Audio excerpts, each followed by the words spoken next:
Assalamualaikum warahmatullahi wabarakatuh. Saya Afsyarisa dari kelas 4 Ibu Sina akan menyampaikan sebuah cerita yang bertajuk Bawang Merah dan Bawang Putih. Sejak ketiadaan ibu bapa kandungnya, dia terpaksa tinggal bersama ibu tirinya Mak Kundul dan adik tirinya Bawang Merah. Mereka benci akan bawang putih. Dia sering dimarahi dan dipukul.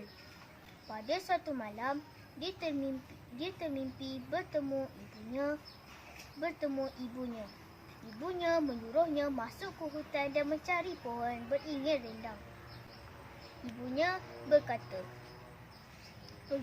"Pergilah tenangkan hatimu, suatu hari nanti kau akan mendapat kebahagiaan." Esokan harinya, dia pun segera menyiapkan kerja-kerja rumah.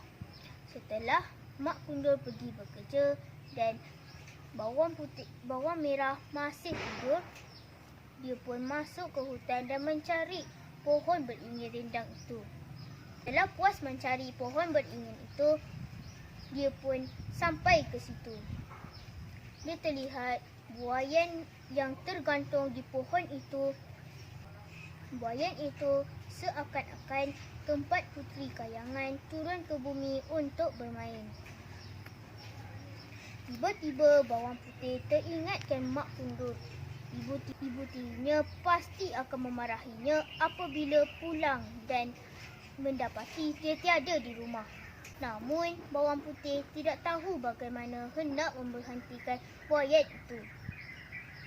Bawang putih lalu berkata, "Wahai buaian, berhentilah kau. Aku ingin pulang ke rumah."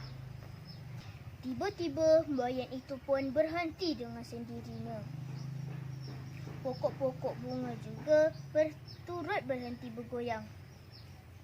Pada satu hari, bawang putih bermain buaian dan sambil bernyanyi seperti biasa. Baginda tertarik melihat buaian itu bergerak sendirinya apabila bawang putih menaikinya. Ketika bawang putih hendak pulang, baginda menyuruh pengiringnya mengekorinya. Setelah tahu di mana bawang putih tinggal, dia pun pergi ke rumah Mak Kundul. Ketika itu, Mak Kundul dan bawang merah berada di halaman rumah. "Di manakah anak makcik yang seorang lagi?" tanya baginda. "Makcik mana ada anak yang lain? Bawang merah inilah satu-satunya anak makcik," bohong Mak Kundul. Baginda menceritakan gadis yang dilihatnya di hutan.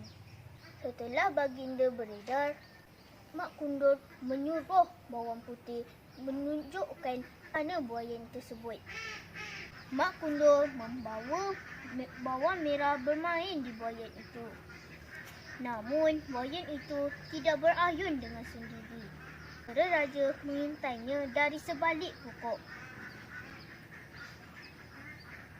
Baginda menyuruh pengiringnya pergi ke rumah Mak Kundul dan membawa bawang putih ke tempat itu.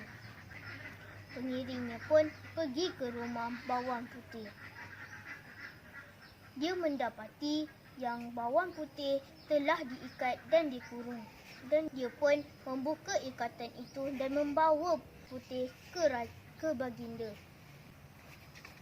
Mak Kundul terkejut melihat kehadiran baginda dan bawang putih. Apabila bawang putih berbuai dan menyanyi, buaian itu pun berayun laju. Makcik telah berbohong kepada beta," kata baginda. "Kamu ibu yang zalim.